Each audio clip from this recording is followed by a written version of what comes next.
गुरुर्ब्रह्मा गुरुर्विष्णुर्गुरुर्देवो महेश्वरः।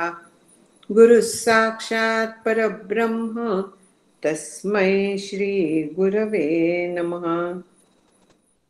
मूकं करोति वाचालं पंगुं लंघयते गिरिं यत्कृपातमहं वन्दे परमानन्दमाधवम्। हरि ओम।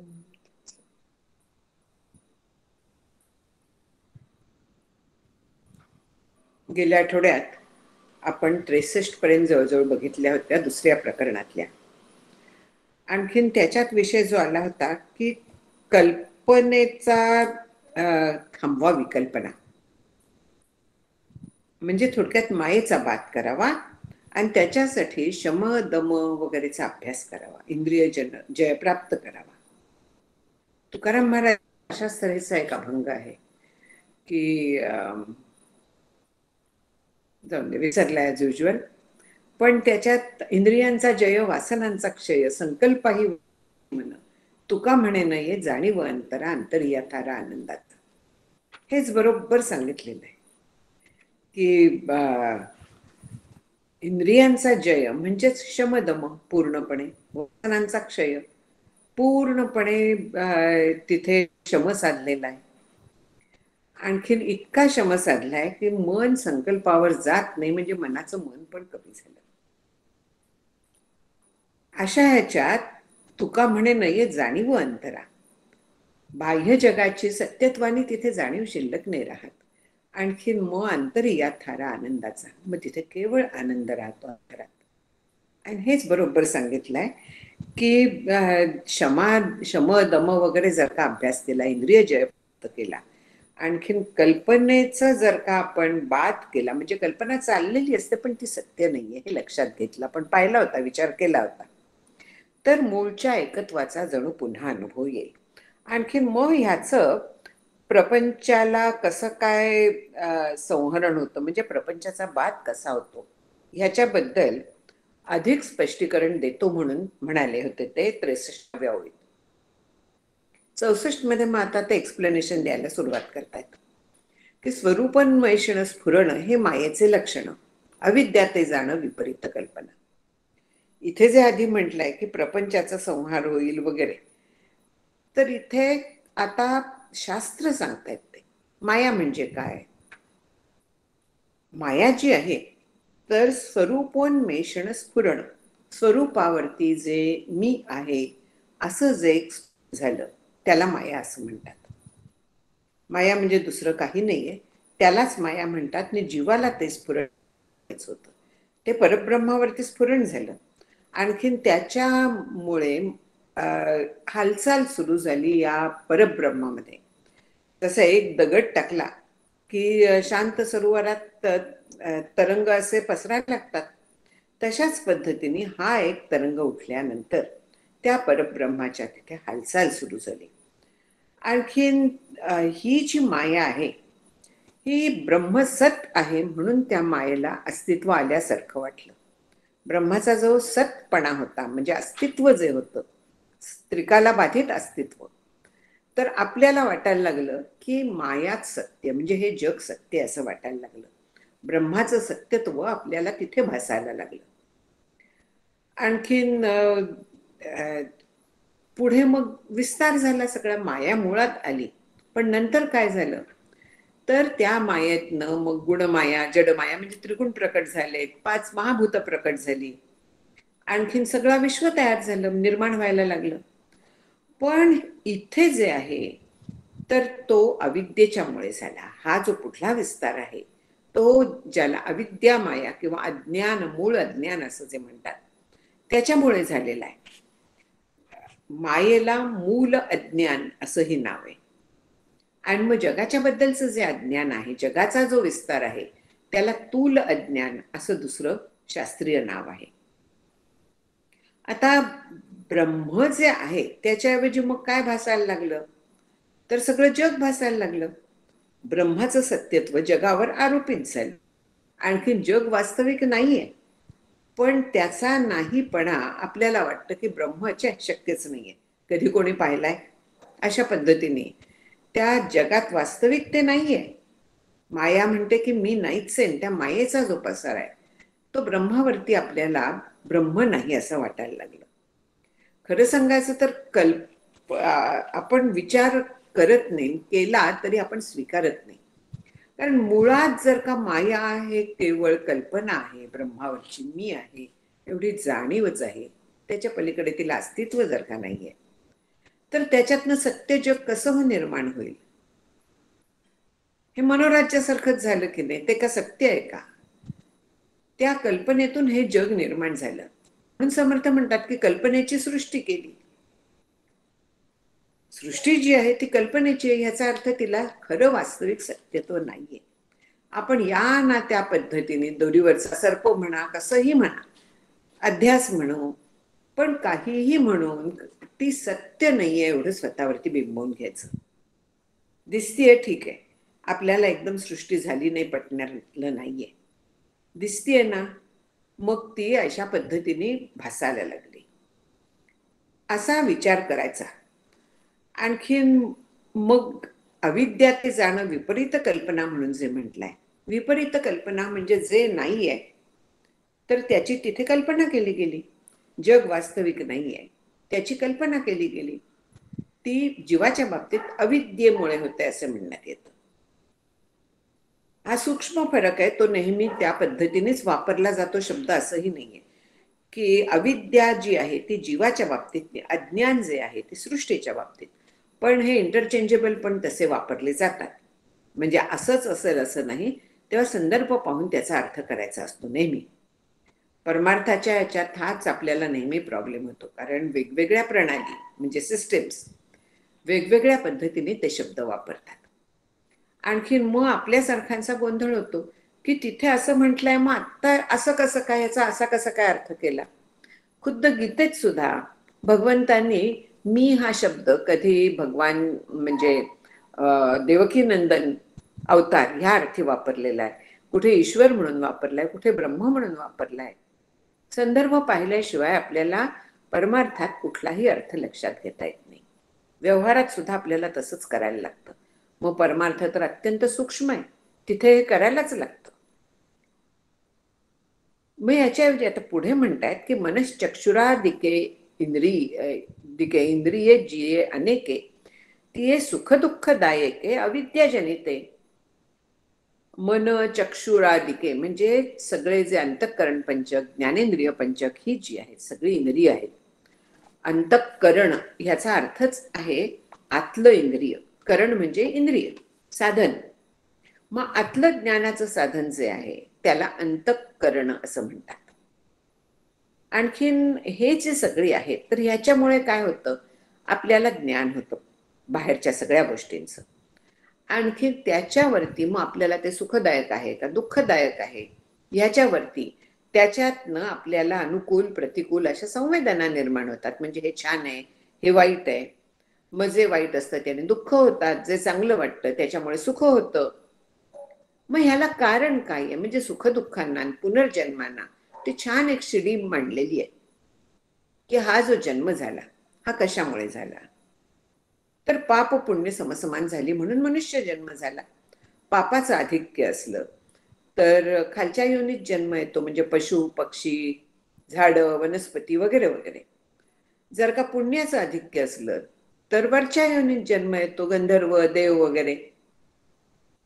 आणखीन समान असली तरच मनुष्य जन्म मिळतो. मग असं जे आहे याचा अर्थ काय आहे? पाप आणि पुण्य मग हे कुठून निर्माण झाली, तर कर्मातून निर्माण झाली. पाप आणखीन पुण्य हे अनुकूल आणखीन प्रतिकूल ह्या कर्मातून निर्माण झाली. मग अनुकूल प्रतिकूल का वाटायला लागलं मला? वास्तविक घटना ती घटनाच असते, पण कधी मला ती अनुकूल वाटते, कधी प्रतिकूल वाटते, कधी चांगली वाटते, कधी वाईट वाटते. हे मला स्वतःशी मी माझ्या जगाशी लावून घेत असते. सगळ्या जगात काय चालतं ह्याच्याशी मला काहीही नसतं, पण माझं जे छोटं जग आहे त्याला मी हे लावून घेते आणि त्याच्याप्रमाणे मी ठरवते हे चांगलं आहे ते वाईट आहे वगैरे. अशा पद्धतीने मी ठरवत जाते. आणखीन ह्याला कारण काय आहे? सगळीकडे मी भेद बघत असते.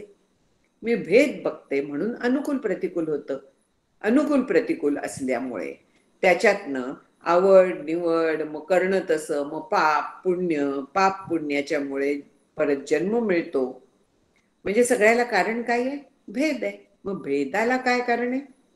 भेदाला कारण ही माया किंवा अविद्या किंवा अज्ञान हे जे आहे, म्हणजे आपल्याला परमात्म वस्तूचं ज्ञान नसतं. ते काय आहे माहीत नसतं. आणखीन काय आहे त्याचं ज्ञान नसल्यामुळे त्याच्याऐवजी आपल्याला नाही त्या कल्पना सुचतात. वेगवेगळ्या गोष्टी आपल्याला भासायला लागतात, भेद भासायला लागतो. ते ह्या अज्ञानामुळे, स्वरूपाच्या अज्ञानामुळे आपल्याला ह्या अनेक गोष्टी भासायला लागतात. म्हणजे सगळ्याचं कारण काय आहे? अज्ञान, अविद्या. म्हणून इथे म्हटलंय की विपरीत कल्पना म्हणजेच अविद्या आहे. त्या अविद्येच्यामुळे ब्रह्माच्या ऐवजी ह्या सगळ्या जगाचा भ्रम व्हायला लागतो. आणखीन त्याला एकाच्या ऐवजी एक दिसणं म्हणून विपरीत कल्पना असं म्हटलेलं आहे. मनश्चक्षुरादिके इंद्रिय जी अनेके तिये सुखदुःखदायके अविद्याजनित. भेदभ्रांती झाली, ही भेद आहे हा. आणखीन म्हणून सुख दुःख जी आहेत तर ती ह्या मूळ अविद्येमुळे म्हणजे विपरीत ज्ञान जे होतं त्याच्यामुळे आहेत. म्हणून कल्पनेच्या नाशी नाशू माया अविद्येसी तेथ संहारू इंद्रियासी होय आपसयाची. म्हणजे आता मूळ ह्या सगळ्याचं आपण पाहिलं, कल्पना हे मूळ आहे. मग कल्पना एकदा जेव्हा बाधित होते, नष्ट करण्याचं काम आपलं नाही. ईश्वराची कल्पना त्यांनी नष्ट करावी, म्हणजे ब्रह्मावरती कल्पना उठली ती त्यांनी त्याचं बघून घ्यावं. पण त्या तो विसरून पण गेलाय. आता तिथे काय चाललंय हे त्याला माहीत सुद्धा नाही. जाता जाता समुद्राच्या काठावर फिरायला जात असतो. मग तिथे जाताना असा एक शिंपला उचलला, छान आहे पाहायला, टाकून दिला. पुढे त्याचं काय झालं माहीत नाही. तसं ब्रह्मावरती ती कल्पना उठली आणि कल्पना उठली, त्याचं पुढे काय झालं ह्याच्या बाबतीत ब्रह्माला कसलीही खबर नाहीये. पण ती कल्पना एकदा निर्माण झाल्यानंतर ते तरंग जगदरूपी सगळे पसरायला लागले. म्हणून जेव्हा कल्पनाच नाश पावते म्हणजे त्याचा बाध होतो. आपल्यासाठी हा बाध शब्द फार महत्वाचा आहे. म्हणजे असून ते नाहीये हा निश्चय, त्याला बाध म्हणतात. आणि मग त्यासाठी हे कायम टिकणारं नाही अशा पद्धतीने आपल्याला विचार करता येतो. ही कल्पना एकदा अशी बाधित झाली की माया आणखी अविद्या दोघीही क्षीण होऊन जातात. आणखीन त्याच्यामुळे त्यांच्यातनं जे निर्माण झालेलं शरीर आहे, जग आहे, इंद्रिय आहेत, त्यांचे सगळे व्यवहार असेच बाधित होतात. म्हणजे होत आहेत पण जसे स्वप्नात चालतात ना ते काही खरे नसतात. किंवा नाटक चालतं, सिनेमे चालतात, हल्लीच्या भाषेत सिरियल चालतात, त्या केवळ पडद्यावरती आपल्याला दिसत असतात. आणि इलेक्ट्रॉनिक्सच्या ह्याच्यातनं जर का पाहिलं तर ते केवळ डॉट्स आहेत, त्याच्या पलीकडे काही नाही तिथे इलेक्ट्रॉनिक हेने. पण तरीही ते चित्र होतं, तरीही आपण ते आवाज ऐकतो, त्याला सत्य मानून रडणं हसणं वगैरे होतं तात्पुरतं. पण ते खोटं आहे हे देखील आतमध्ये असतं आपल्या. आणि जेव्हा आपण जादूगाराचा खेळ म्हणा, हे सगळे जे आहेत ही उदाहरणं आपण जर का लक्षात ठेवली, त्या दृष्टीने ह्या जगाकडे पाहायला लागलं तर जग बाधित व्हायला वेळ लागत नाही. ती एकदा बाधित झाली की माया अविद्या दोन्ही तशाच होतात, संपूर्ण जग तसं होतं. आणखीन मग जे हे माईक व्यापार आहेत सगळे, इंद्रियांचे म्हणा जगाचे म्हणा, त्यांचे हा जीवनमुक्त होतो याच्यावरती परिणाम होईन असे होतात. म्हणजे जगात जे चाललेलं आहे, सिरियलमध्ये कोणी कोणाला हे करतं काय हे असं आपण म्हणू, पण त्याच्या पलीकडे ते खोटं आहे माहीत असल्यामुळे आपण त्या व्यक्तीला मारायला जाऊ का? तितकंच खोटं जीवनमुक्ताला हे वाट असतं. आणि म्हणून जग जगापरी चाले ते ईश्वर सूत्रे बांधिले, ते सूत्र हाती घेतले ऐसे न व्हावे. जग जे आहे ते ईश्वराच्या सूत्राने बांधलं आहे. त्यांनी जे तिथे ठरवलेलं आहे त्यांनी ही कल्पनाच केलेली आहे. ईश्वर पण कल्पनेतलाच आहे. त्यांनी कल्पना केली आणि त्या कल्पनेनुसार जग चाललंय. चालून दे, मी गंमत बघतेय, कौतुक तू पाहे संचिताचे, असं तुकाराम महाराज म्हणतात.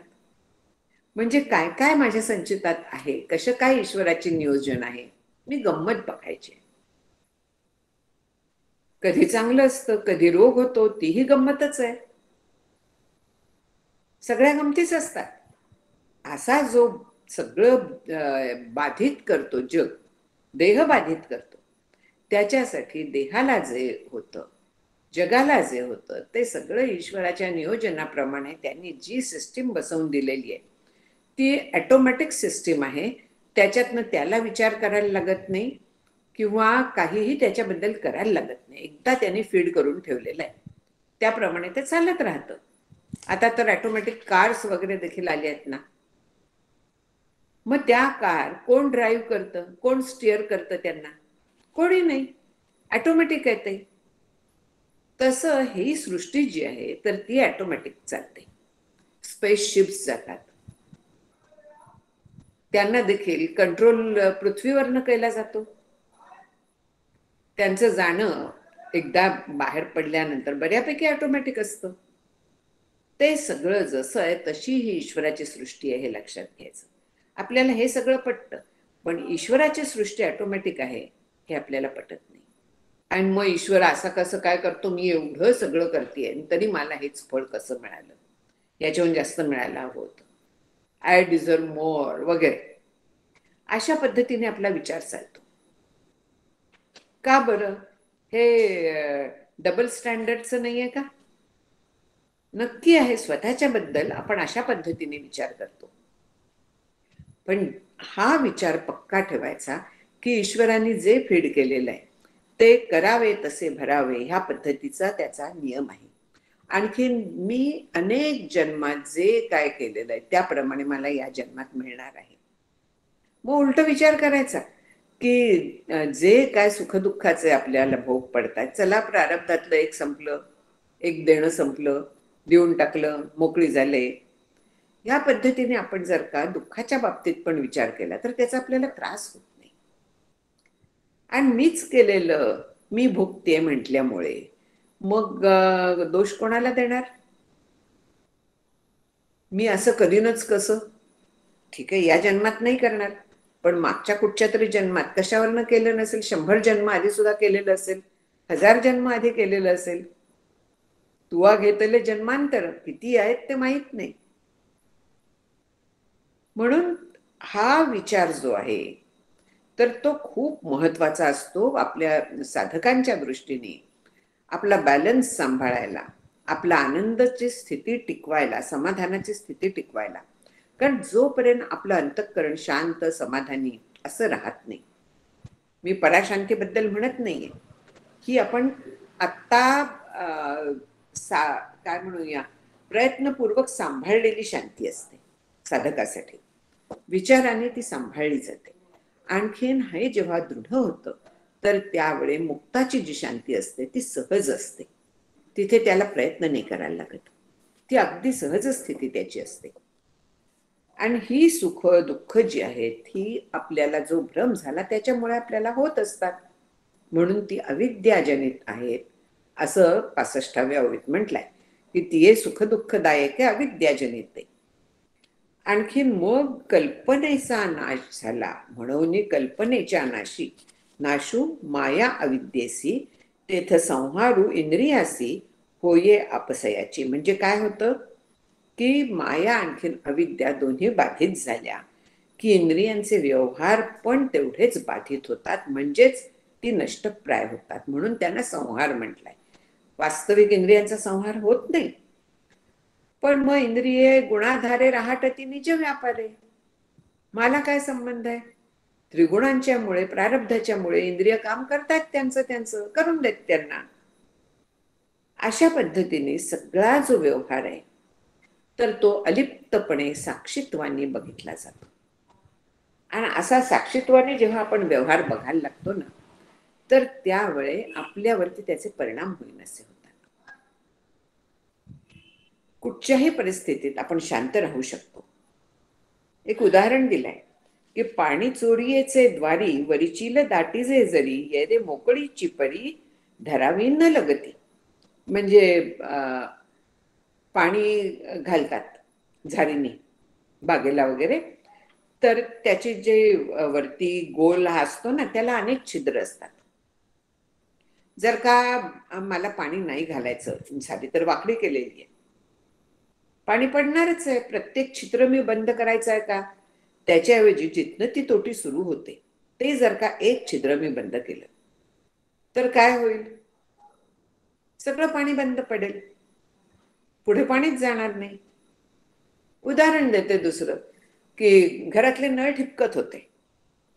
मी बोलवलं प्लंबरला. प्लंबर आला, बघितला, म्हणाला की बाई 2-3 ठिकाणी काम करायला लागणार आहे, मी मेन लाईन बंद करतो.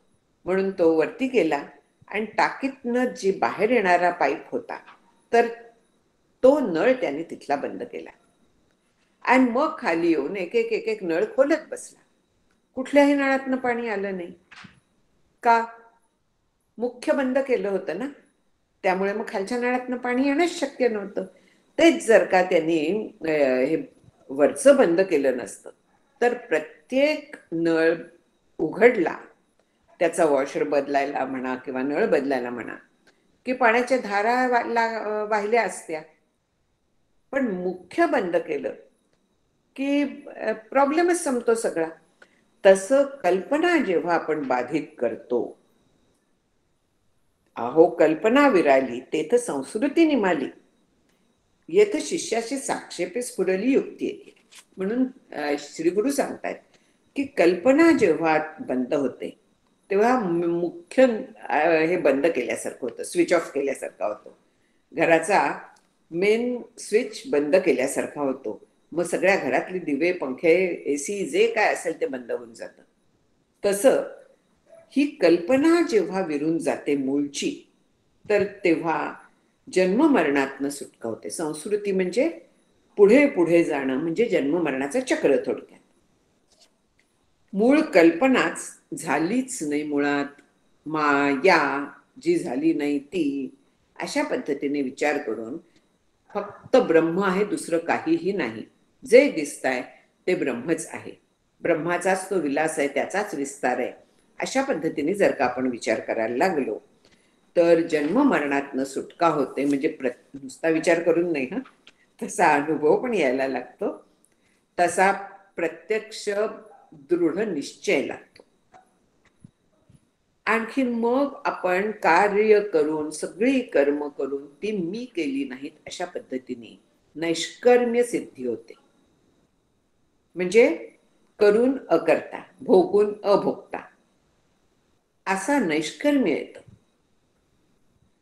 कर्माचा कुठचाही लेप लागत नाही आणि सगळी कर्म भस्मसात होतात. परत जन्म घेण्यासाठी काहीही तिथे शिल्लक उरत नाही. मग हे ऐकलं, शिष्याच्या मनात प्रश्न आला. त्याने एक शंका विचारली. गुरूंनी सांगितलं की कल्पना दूर केली की हे सगळं होतं. सगळेच सांगतात हे. भगवंतांनीही म्हटलं की तरी कल्पना सारून पाही, मी भूती भूते माझ्या ठाई. हे केवळ कल्पनाच आहे. माझ्यात भूत नाहीत, मी भूतांच्या ठिकाणी नाही, केवळ मी आहे. 9व्या अध्यायातली आहे. सगळेच सांगतात.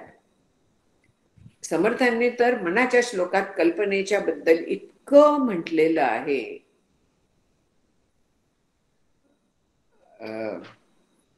एक आहे पुढे, विषयी कल्पना ते अविद्या आहेच, विषयांच्या बद्दल कल्पना करू नये म्हणून सांगितलेलं आहे.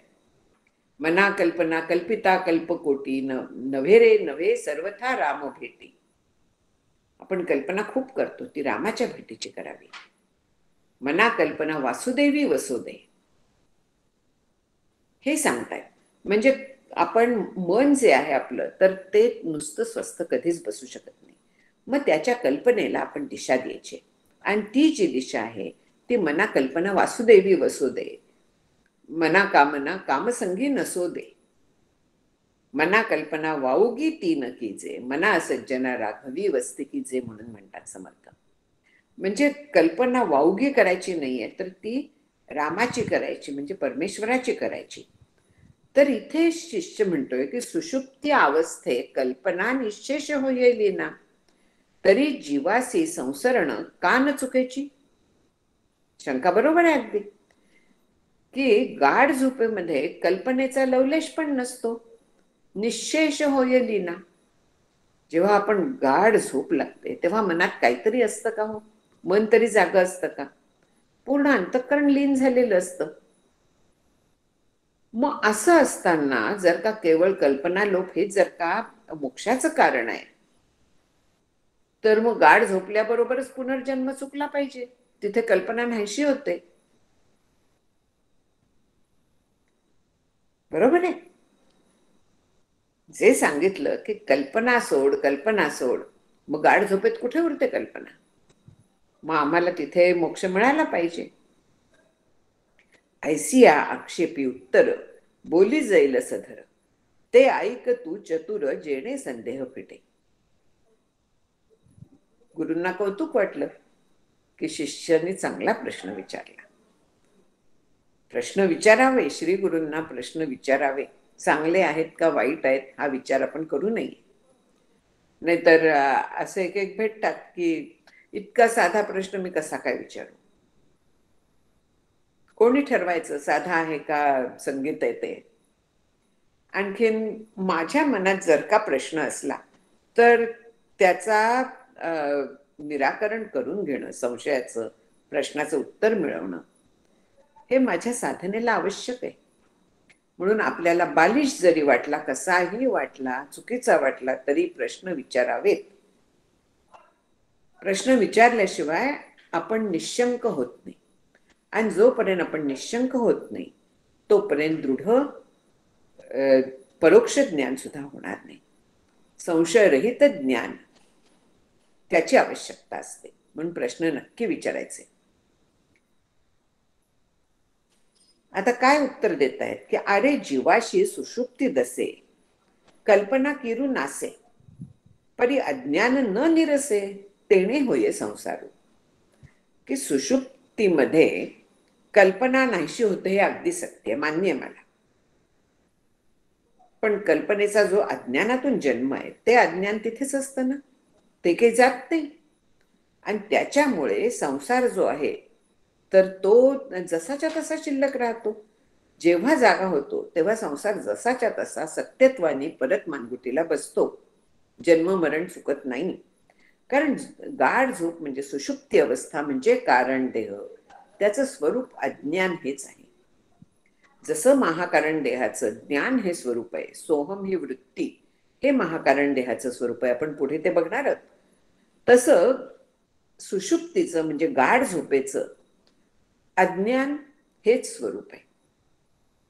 आणि अज्ञानामध्ये हे सगळे लीन होतात. अज्ञानातनं परत तसेच्या तसेच जागे होतात. मग कसं काय जन्म मरण चुकेल? मूळ अज्ञान तिथे जसंच्या तसं आहे. परीक्षा आहे.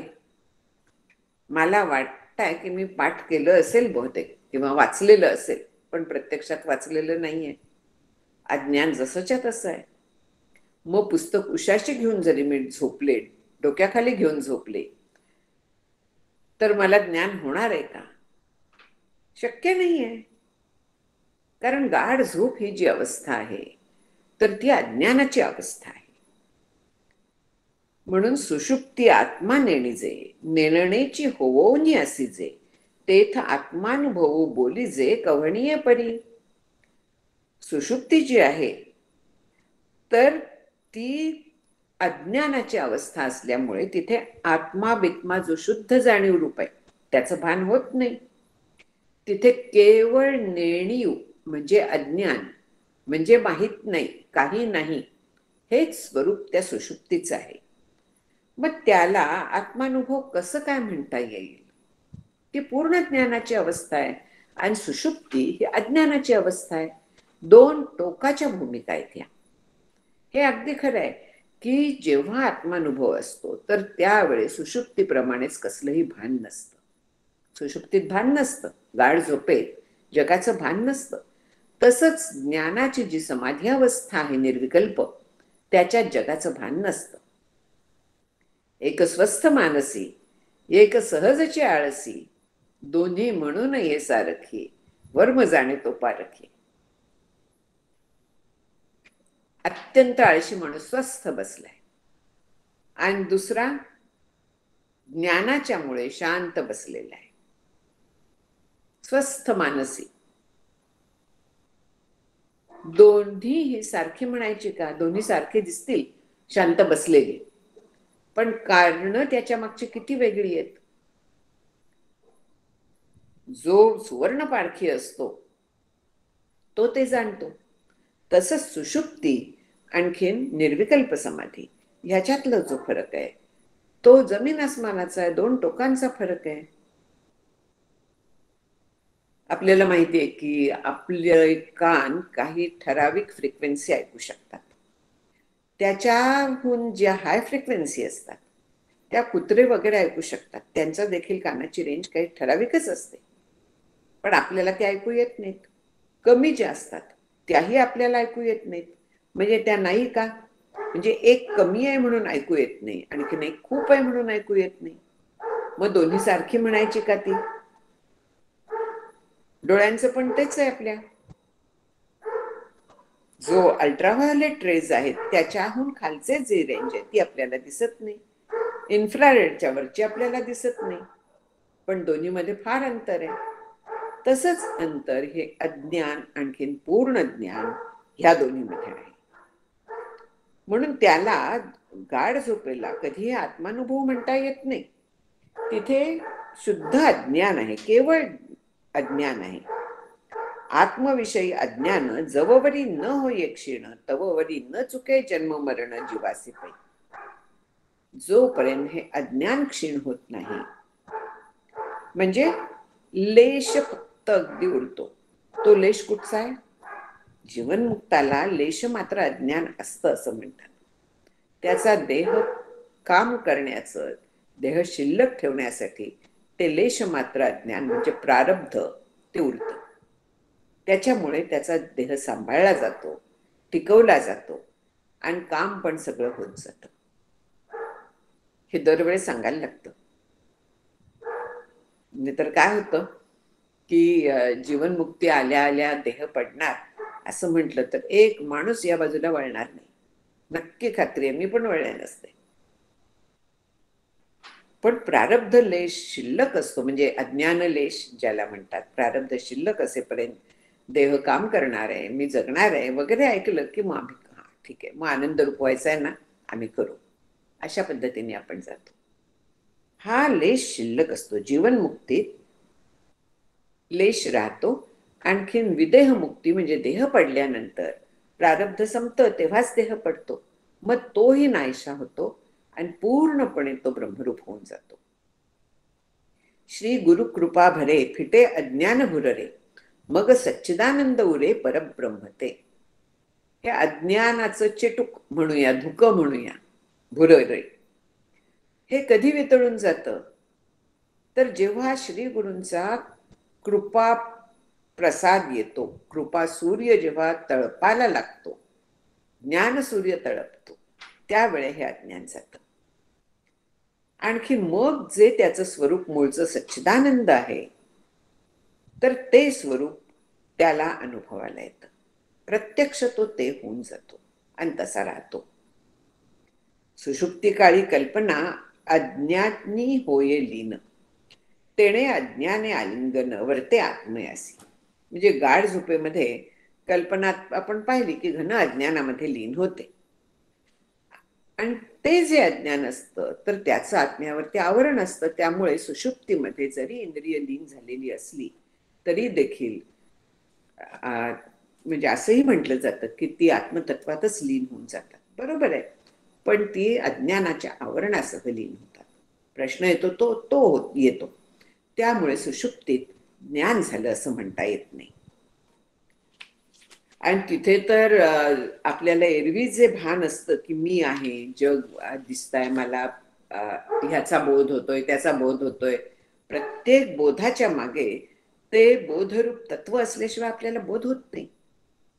म्हणजे प्रत्येक ठिकाणी ते बोधरूप तत्व आहे हा जेव्हा आपल्याला विचार ठेवायला लागतो आपल्याला, सुषुप्तीत तसंही नाहीये, कसलाच बोध नाहीये तिथे. त्यामुळे तिथे गाढ अज्ञान आहे, दुसरं तिथे काहीही नाही. आणखी म्हणून सुषुप्तीमध्ये जी शिष्याची शंका होती, तेथ अज्ञान न मरे म्हणून संसारून न सरे, तरी आक्षेपाची उत्तरे निरर्थकेची की. म्हणजे ती जी अवस्था आहे गाढ झोपेची, त्याच्यात अज्ञान जसंच्या तसं असतं, ते खोटं आपण ठरवलेलं नसतं, बाधित होत नाही. त्यामुळे जन्म मरण रूपी संसार संपत नाही. ज्या वेळी जाग येते तेव्हा तो मागे आहेच, जसाच्या तसा सगळ्या अज्ञानासह तो परत मागे लागतो. कारण अज्ञानातच आपण लीन झालेले असतो. मग अज्ञानाला सोडून कुठे जाणार आहोत? अज्ञानातच राहतोय आपण. आणि जेव्हा ज्ञान दृढ होतं तेव्हा शंकराचार्य म्हणतात की निद्रा समाधी स्थिती, अशा जीवनमुक्ताची, सहजावस्थेत जो आहे अशा जीवनमुक्ताची झोप देखील समाधीसारखी असते, कारण तिथे अज्ञानाचं आवरण उरलेलं नसतं. म्हणून त्याचे मन बुद्धी वगैरे जी आहेत ती प्रत्यक्ष ब्रह्मात खरोखरी लीन होऊन राहतात, अज्ञानाच्या आवरणाविरहित. म्हणून ती समाधी स्थिती आहे. आणि त्यामुळे जीवनमुक्तांना कमी विश्रांती पुरते. ते आता बाजूला राहून दे. जीवाचे आदी अंती निरंतर वर्ते सुषुप्ती, तेथ कल्पनेसी वस्ती होय अज्ञान गर्भी. आणखीन एक त्यांनी तर्क मांडलाय की जीव जन्माला यायच्या आधी सुषुप्तीत असतो. तिथे तो जागा आहे असं काही आपण म्हणू शकत नाही. मृत्यूच्या क्षणी देखील तो तसाच जातो, बेशुद्ध अवस्थेत, म्हणजे सुषुप्त अवस्थेतच जातो, अज्ञानावस्थेत. मग आपण एक नियम पाहिला होता की जे आधी असतं आणि जे नंतरही असतं, तर जे काय मध्ये दिसतं ते खोटं असतं. म्हणजे जे आधी असतं नंतर असतं ते मध्ये देखील असतंच. जसा त्या रज्जूच्या वरती आपण साप पाहिला, प्रकाश टाकल्यानंतर साप नाहीसा झाला. मग जेव्हा साप दिसला, तो साप दिसायच्या आधी रज्जू होती, साप गेल्यानंतर पण रज्जूच राहिली. मग साप दिसत असताना तिथे साप होता का प्रत्यक्ष, का रज्जूच होती? तिथे रज्जूच होती. तेच इथे सांगतायत की जीव जन्माला यायच्या आधी सुषुप्तीत होता, मृत्यूच्या वेळेस पण सुषुप्तीत जातो. मग जीवनभर काय चालतं? झोपच आहे ही अज्ञानाची. आपलं आयुष्य जे आहे ते झोपच आहे. समर्थांनी एक छान ओवी लिहिलेली आहे की अजन्मा होता निजेला, तेणे स्वप्नी स्वप्न देखला. अजन्मा म्हणजे परब्रह्म झोपलेला होता, म्हणजे शांत आपल्या महिम्यात स्थिर होता. त्याने स्वप्नी स्वप्न देखलं, त्याला स्वप्न पडलं ते ईश्वराला, आणि त्या स्वप्नात त्याने स्वप्न पाहिलं, म्हणजे त्या ईश्वराने पुढे जगाचं स्वप्न पाहिलं. आणि हे जगाचं स्वप्न जे आहे त्या स्वप्नात, ईश्वराच्या स्वप्नात आपण वावरतोय. म्हणजे स्वप्नातले लोक किती खरे असतात. आपण ईश्वराच्या स्वप्नातले आहोत, आपण त्यामुळे तिथपर्यंतच खरे आहोत. म्हणून इथे जे म्हटलेलं आहे ती अज्ञानरूप झोप ही जीवाची अखंड अवस्था असते, कारण तो अज्ञानातच असतं. आणि त्या अज्ञानामुळेच आपल्याला जागृती आली असं वाटतं, सुख दुःख वाटतं, नाना नाम रूप सगळ्या कल्पना ह्याच्यात होतात. जशा स्वप्नात आपल्या होतात तशाच जागृतीत पण होतात. आणि म्हणून जागृती हे दीर्घ स्वप्न असंही म्हणण्यात येतं. स्वप्न जेवढं खरं असतं तेवढीच जागृती खरी असते, असं अनेक तर्कांच्या पद्धतीने, अनेक गोष्टींनी परमार्थशास्त्रात सिद्ध करून दिलेलं आहे. आपण की तेवढा विचार करत नाही आहोत. पण एवढं लक्षात घ्यायचं की अज्ञानरूप झोप ही जीवाची अवस्था आहे, आणि अज्ञान हीच आपली अवस्था असल्यामुळे त्या अवस्थेत आपण जागृती, स्वप्न वगैरे अनेक पुढे स्वप्न बघत असतो, अनेक भ्रम आपल्याला होत असतात. मी, माझं ह्याच्यात आपण अडकून राहतो. ही सगळी कल्पना जी आहे ही अज्ञानातनं निर्माण झालेली आहे. मग पुढे काय म्हणतायत की अनुभवाची या खुणा तिया अनारसिया जाणा तेथ अज्ञाने सहित कल्पना विरे स्वस्वरूपी. जो स्वरूपानुभव आहे, आत्मानुभव जो आहे, तर त्याच्या ज्या खुणा आहेत, त्याची जी लक्षणं आहेत, तर त्या आपल्या नेहमीचं जे ज्ञान होतं, अनेक पदार्थांचं आपल्याला ज्ञान होत असतं, अनेक गोष्टींचं, आतल्या बाहेरच्या सगळ्या गोष्टींचं आपल्याला ज्ञान होत असतं. आणखीन हे जे ज्ञान होतं हे जीवाला होत असतं. आपण चिदाभासाचा विचार केला होता. जीवामध्ये चेतन घटक जो आहे, तर दोन आहेत. एक आहे आत्मा, आणखीन दुसरं आहे चिदाभास. चिदाभास हे आत्म्याचं प्रतिबिंब आहे आणि प्रतिबिंब नेहमी बिंबरूप असतं, हे आपण लक्षात घेत नाही. पण आत्मा सगळीकडे व्यापून आहे, सगळीकडे सारखा आहे, सगळ्या पदार्थ मात्रात आहे, ब्रह्म आहे ना तो म्हणजे. आणखीन म्हणून ज्ञान जे होतं ते चिदाभासाला होतं, जीवाला होतं, असं म्हणण्याची पद्धत आहे. मग जेव्हा पदार्थाचं कुठच्याही ज्ञान होतं तेव्हा काय होतं, इथे अनुभवाच्या बद्दल थोडंसं सांगतायत ते, त्यामुळे ह्याचा थोडासा आपण विचार करूया. की आता हा एक पदार्थ आहे, हे मी पेन बघते, दिसतंय आपल्याला.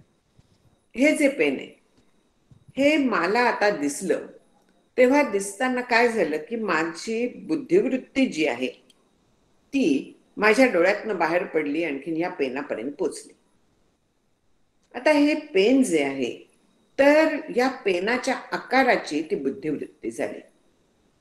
कसं की पाणी आपण पाहिलं होतं, मला वाटतं उदाहरण, की पाटामधनं पाणी किंवा नळातनं पाणी आपण आळ्यात सोडलं, झाडाच्या भोवती जे गोल केलेलं असतं आळं, त्याच्यात पाणी सोडलं तर पाणी त्या आळ्याच्या आकाराचं होऊन राहतं. तसं आपली बुद्धिवृत्ती जी आहे ती याच्या आकाराची होऊन गेली, आणि ह्याच्या आकाराची झाल्यानंतर त्या बुद्धीला, म्हणजे बुद्धिवृत्ती म्हणा, अंतःकरण वृत्ती म्हणा, ती नेहमी चिदाभासासहच असते. का असते चिदाभासासह?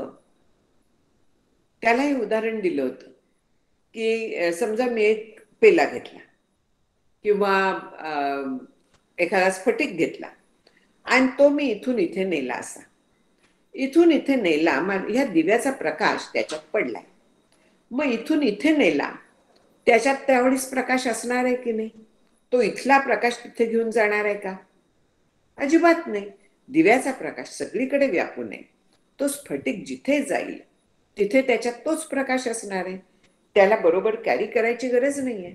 आकाश, खोलीतनं मी बाहेर नेलं भांड, खोलीतलं आकाश मी बाहेर नेलं का? अजिबात नाही. आकाश सगळीकडे व्यापून आहे, त्यामुळे असलेल्या आकाशातून भांड तिथपर्यंत गेलं. पण भांड्यात आकाश कायमच आहे. इथलं आहे का तिथलं आहे म्हणायचं काही गरज आहे का? सगळं एकच आहे. तसंच असतं की आपला जो आत्मतत्व आहे तेच ब्रह्मतत्व आहे, ते ह्याच्यात देखील तेवढंच व्यापून आहे. त्यामुळे चिदाभास जो आहे तो इथपर्यंत बुद्धिवृत्तीच्या साह्याने पोचला. आणखीन ह्याला बुद्धिवृत्तीने जेव्हा व्यापलं त्यावेळी चिदाभासाने पण आपोआप व्यापलं, आणि त्या चिदाभासाला ह्यातल्या आत्म जे ब्रह्मतत्व आहे, पदार्थांनी व्यापलेलं ब्रह्मतत्व, जसं मी व्यापलेलं ब्रह्मतत्व त्याला आत्मा म्हणतात, तसं ह्या पदार्थांनी व्यापलेलं जे ब्रह्मतत्व आहे त्याला पदार्थोपहित चैतन्य, म्हणजे पदार्थांनी वेगळं पाडलेलं चैतन्य असं नाव दिलं जातं शास्त्रात. मला माहिती आहेत बघा नावं, लक्षात पण आहेत. तर हे जे पदार्थोपहित चैतन्य आहे, त्या चैतन्याच्या आकाराची जेव्हा माझी बुद्धिवृत्ती होते, तर त्यावेळी चिदाभास याचं ज्ञान त्याला होतं आपोआप. हे चिदाभासाने ह्याला व्यापणं, आणखीन आधी वृत्ती व्यापते, म्हणजे अंतःकरण वृत्ती व्यापते आधी, त्याला वृत्ती व्याप्ती म्हणतात.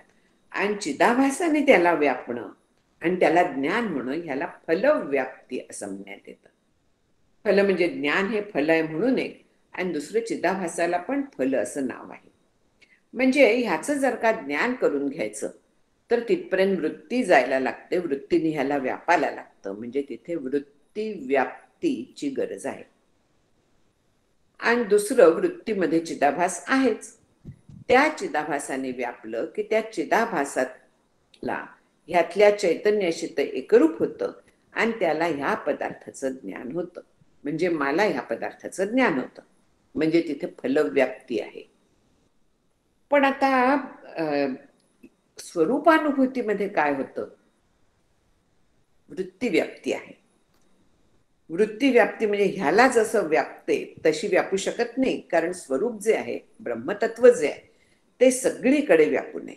ते नाही अशी एकही जागा नाहीये. असं असल्यामुळे स्वरूप सगळीकडे व्यापू नये.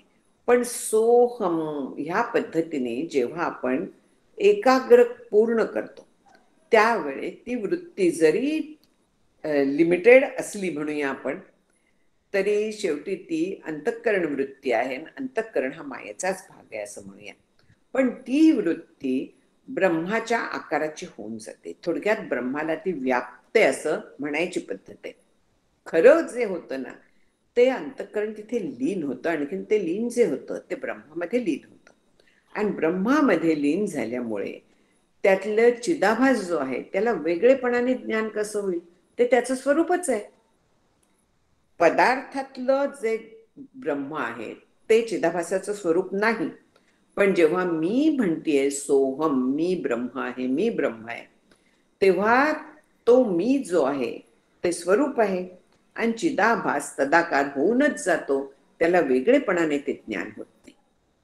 आपोआपच चिदाभास त्या आकाराचाच होऊन जातो, कारण ते त्याचं स्वरूप आहे. हे त्याचं स्वरूप नाहीये, त्यामुळे त्याला वेगळेपणाने ज्ञान होतं.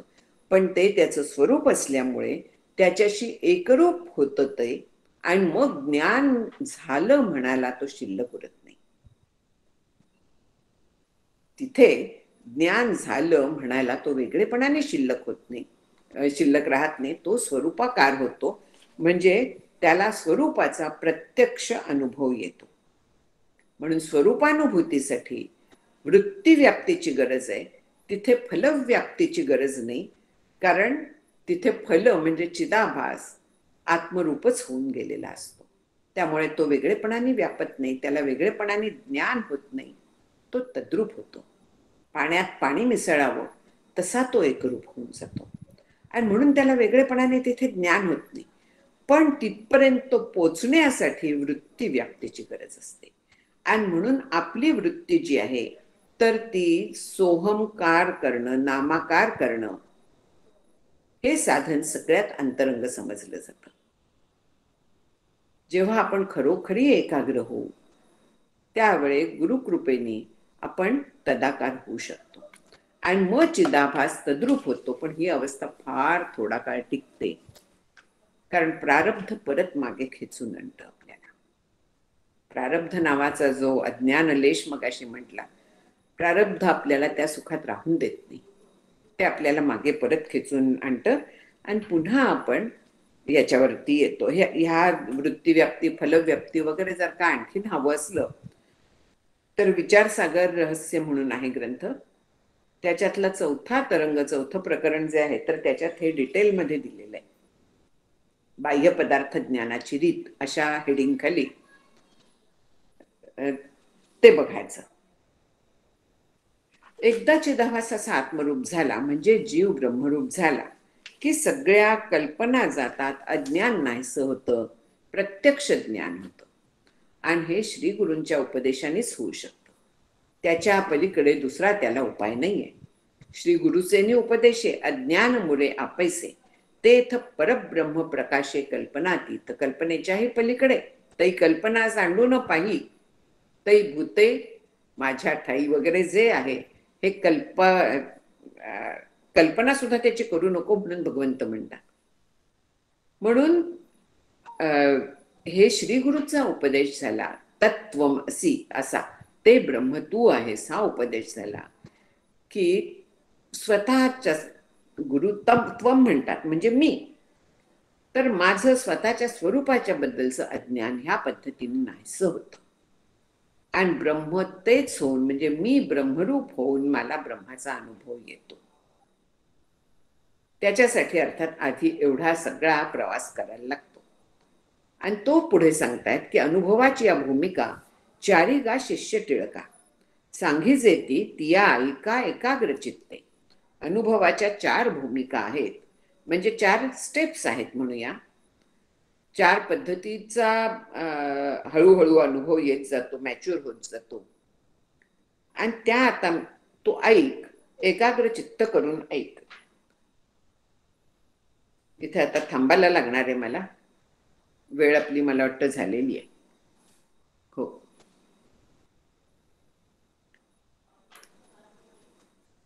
त्या ज्या आहेत फक्त कुठल्या आहेत तेवढं वाचते मी, आणखी मग पुढल्या वेळेत त्या बघू. प्रथम जाणावी विक्षेपता, दुसरी ते गतायाता, तिसरी ते संश्लिष्टता, चौथी सुलीनता प्राप्त दशेची. अशा ह्या 4 अवस्था आहेत. त्याचं पुढे संपूर्ण स्पष्टीकरण आपल्याला मिळेल, ते आपण पुढल्या वेळेस बघूया. आता इथे थांबते, काही प्रश्न असले तर विचारा. हरिओम. ज्योत्स्ना मावशी नमस्कार. नमस्कार. शेवटल्या एक दोन ज्या श्लोक सांगितले आणि त्याचं सांगितलं ते समजायला थोडंसं कठीण होतं, तरी पण तुम्ही जास्तीत जास्त सोपं करून सांगायचा प्रयत्न केलाय. पण पुढच्या वेळेस मंगळवारी ह्या शेवटले जे 1-2 श्लोक झाले त्याच्यावर थोडक्यामध्ये जर परत सांगितलं तर जरा बरं होईल असं वाटतं. वृत्ती व्याप्ती फलव्याप्ती वगैरे थोडस म्हणजे रिकॉल मेमरीला बरं होईल. ठीक आहे, ठीक आहे. धन्यवाद. वृत्ती व्याप्ती फलव्याप्ती परत हवी आहे, ते खरं आहे अगदी की. आणि म्हणूनच मी म्हटलं की ते जर का वाचलं ना तुम्ही लोकांनी तर ते समजायला सोपं जाईल. परत ऐका, पुन्हा वाचा, बरोबर ते समजायला सोपं जाईल. हे एकदा ऐकून नाही होते, बरोबर आहे, नाही विसरून जायला होतं. म्हणजे माझा तरी अनुभव आहे की 2-4दा वाचल्याशिवाय ते टचलं नव्हतं. बरोबर आहे. पुस्तक मागवलंय मी तिकडून शिवगडावरून. पुढच्या मंगळवारपर्यंत येईल, त्यावेळेस ते वाचन होईल. पण हे मी रेकॉर्डिंग पण ऐकेल परत. पण थोडी कन्सेप्ट जरा अवघड वाटलं. सांगेन परत, पण हा अभ्यास करायला थोडक्यामध्ये सांगा, जास्त वेळ नाही घेतला. धन्यवाद.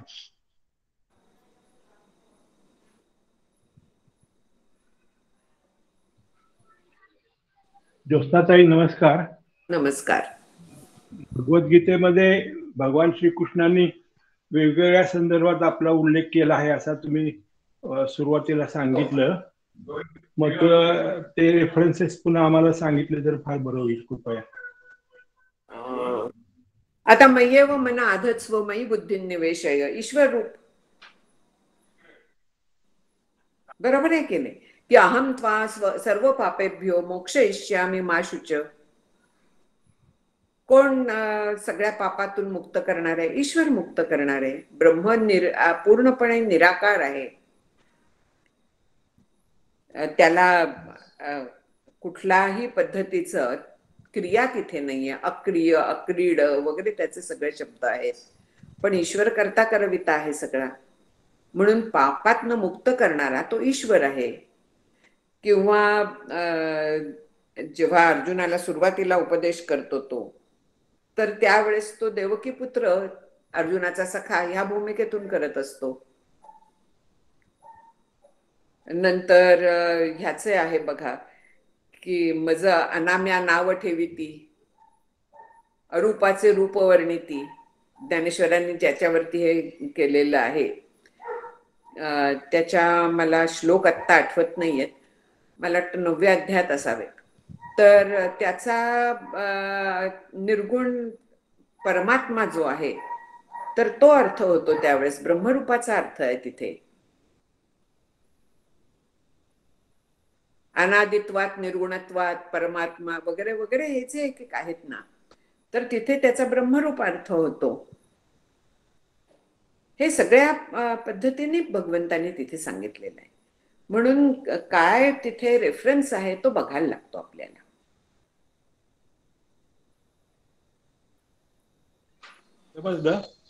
देवकी पुत्र त्यावेळेला जीव या अर्थाने वापरलं जातं. जीव या अर्थाने पेक्षा सुद्धा मी असं आता मला कर्तव्य नमे पार्थास्ति कर्तव्य त्रिशुलोकेषु कंचन वगैरे हे जे श्लोक आहेत, हे मनुष्य जन्म घेतलेला आहे ह्या दृष्टीने घेतलेले आहेत. देवकी पुत्र म्हणून आहेत, राजा म्हणून आहेत, की मला सगळं मी जे करतोय तर ते काय म्हणूया, जसे बद्ध लोक करतात त्याच पद्धतीने मी पण करतोय. तिथे तो मनुष्य जन्मात आलेला आहे म्हणून मनुष्य रूपाने बोलतोय.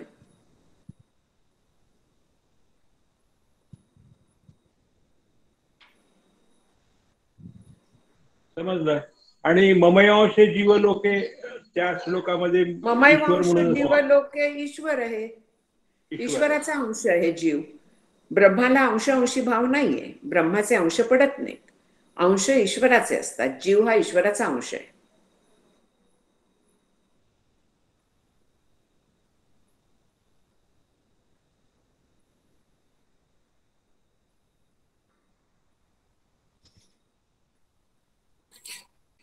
नमस्कार ज्योत्स्नाताई, मला एक प्रश्न विचारायचा होता. जेव्हा चिदाभास हा म्हणजे कुटस्थ व्यापतो किंवा त्याच्यात वृत्ती व्याप्ती होते, तर त्यावेळेला फलव्याप्ती ही मी ब्रह्म आहे असं त्याची फलव्याप्ती होते असं तुम्ही म्हणलात. पण मी हे अहंकाराचं स्फुरण जे आहे ते फक्त होत नाही, असं होत नाही का? मग कारण माझा बर मग माझा प्रश्न असा होता की अहंकार हे जर चिदाभासाचं स्मरण आहे तर अहम ब्रह्मास्मी ह्याच्यातला जो अहम आहे तर ब्रह्मामध्ये त्या अहंकाराचं स्फुरण नसायला पाहिजे ना? बरोबर आहे ना. जेव्हा स्फुरण असतं तेव्हा ती माया असते. हे करा जरा, काय म्हणायचं, म्यूट करा कारण आवाज हा होतो. हा, तर जेव्हा कधी स्फुरण जेव्हा येतं तर तेव्हा तो मायेचा प्रांत येतो. जाणीवती तुकी माया माईक जाय विलया म्हणून समर्थ सांगतात. जेव्हा जाणीव कुठच्याही पद्धतीची असते, मी आहे ही जी जाणीव आहे, ही जरी ब्रह्माचा आविष्कार असला तरी ती मायारूपी आहे. जाणीव आली म्हणजे माया आली. आणखीन ब्रह्माच्या स्वरूपात ब्रह्मज्ञान म्हणतो आपण, ते वेगळेपणाने ज्ञान होत नाही, तर ब्रह्म होऊनी अनुभवावे. ब्रह्मात आपण एकरूपता जेव्हा येते तेव्हा तिथे मला ज्ञान झालं म्हणायला कोणीही शिल्लक राहत नाही, पूर्णपणे तिथे एकरूप होऊन जातो. त्यामुळे मी आहे हे जे आहे हा केवळ महाकारण देहाचा आविष्कार आहे. ब्रह्माचा आविष्कार मायेच्या रूपाने झालेला आहे. तिथे मी आहे. सर्वांच्या हृदय देशी मी अमुका आहे ऐसी, स्फूर्ती स्फुरे जे अहर्निशी ते वस्तुगामी. हा सामान्य अहंकार आहे अस्तित्वाचा, पण त्याचा आपण भान जर का ठेवलं की ही जाणीव जी आहे ही ब्रह्मस्वरूपावरती उठलेली आहे, तर आपलं भान त्या ब्रह्माच्या बद्दलचं राहतं. आणखीन आपण मायेकडे दुर्लक्ष करायला शिकतो. तो सगळ्यात सूक्ष्म आविष्कार आहे. मी आहे, बस एवढीच जाणीव.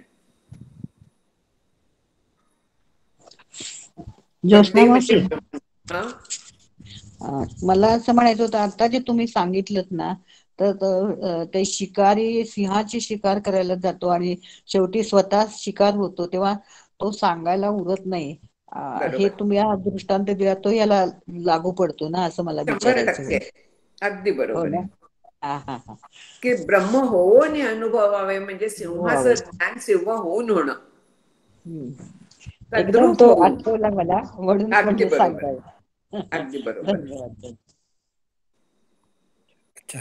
धन्यवाद. नमस्कार ज्योत्स्नाताई. नमस्कार.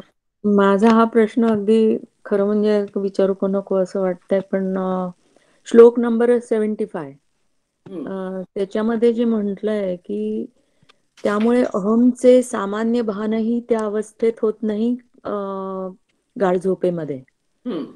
तर मग गाढ झोप झाल्यावर अहमचे सामान्य भान जे होते ते काय आहे मला लक्षात येईना. इथे जे म्हटलंय ना की अज्ञानाचं आत्म्यावर पूर्ण आवरण असतं, अहमचं सुद्धा भान होत नाही. आपण जाग जेव्हा होतो तेव्हा पहिल्यांदा काय जाणीव असते? मी आहे एवढीच फक्त जाणीव असते, पहिली जाणीव उठल्याबरोबर.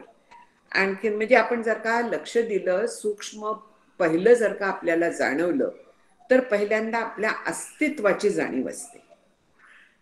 बरोबर आहे? त्याच्या पलीकडे कसलीही जाणीव नसते. आपल्या अस्तित्वाची जाणीव, त्याच्यानंतर सकाळ झालीये का, किती वाजलायत, मी कोण आहे, मी कुठे आहे, ह्या सगळ्या विशेष जाणीवा सुरू होतात. ही अस्तित्वाची जी जाणीव आहे ना, तर ते सामान्य भान आहे. ते सुद्धा गाढ झोपेत नसतं. जाग आल्यानंतर पहिला क्षण जो आहे, तर त्यावेळी हे अस्तित्वाचं पहिलं भान होतं, ज्याला माया म्हणतात, ज्याला शुद्ध अंतःकरण म्हणतात. ही त्याचीच नाव आहेत. केवळ अस्तित्वाचं भान, बाकी काही नाहीये तिथे. हा, म्हणजे ते मूळ अस्तित्वाचं भान, ते आणि मूळ मग अस्तित्वाचं जे येतात ते विशेष भान का? करेक्ट, ते विशेष ज्ञान. मग 3 प्रकारचे अहम आहेत ना, मग हा सामान्य झाला, विशेष झाला, आणि खरा. ओके. पंचदशीतले जे अहम 3 सांगितलेले आहेत, मुख्य, गौण, आणखीन तिसरा कुठला आहे, पण तिथला जो मुख्य अहम सांगितलेला आहे, तर तो आपण व्यवहारात जो वापरतो, सारखा आपण मी करतो. गौण, 2 प्रकारचे गौण. बरोबर आहे. एक आहे तो देहाला धरून असलेला. हा, आणि एक ज्ञानी जो वापरतो 2 अहम वापरतो, चिदाभासाला धरून. थँक्यू.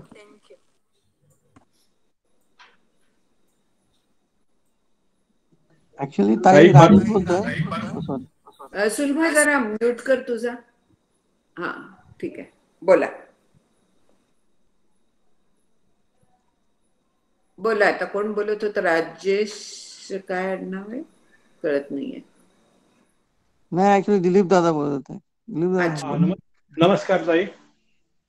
हृदय हा शब्द परमार्थ दृष्ट्या बुद्धी या संदर्भात वापरला जातो ना. बायोलॉजिकल हृदय, अंतःकरण. हा, म्हणजे बायोलॉजिकल हार्टचा काही संबंध नाही, काही नाही संबंध. धन्यवाद.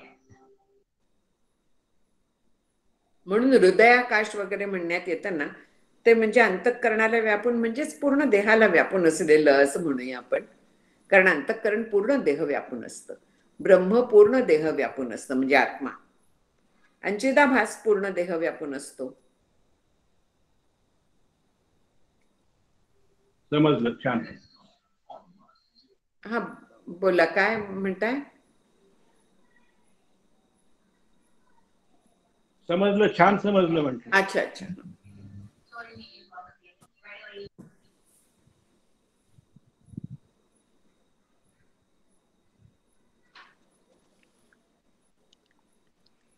सो मावशी, शतानंद बोलतोय.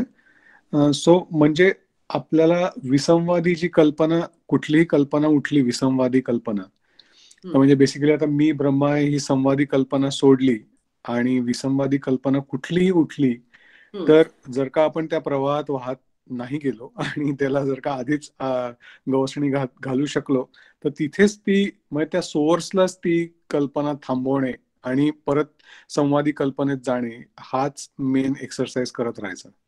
बरोबर आहे, अगदी बरोबर आहे. पण एक लक्षात घ्यायचं की व्यवहार चालण्या इतक्या कल्पना ठेवायलाच लागतात. पण जे अनाठायी आपण चिंतन जे असतं ना, भूतकाळाचं म्हणजे इररिलेव्हंट असतं, ते थांबवायला लागतं.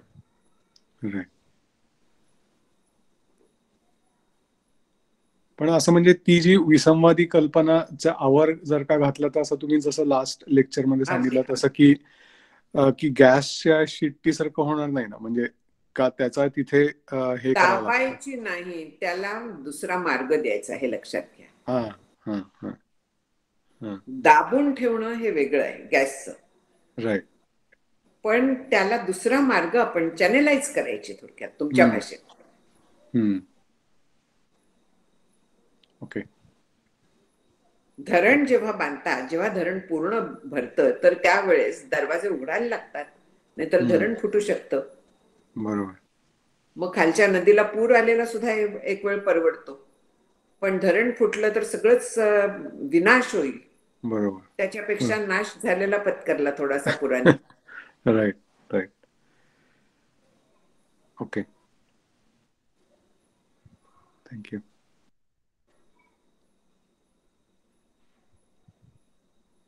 चला थांबायचं, झालं का आहेत काही?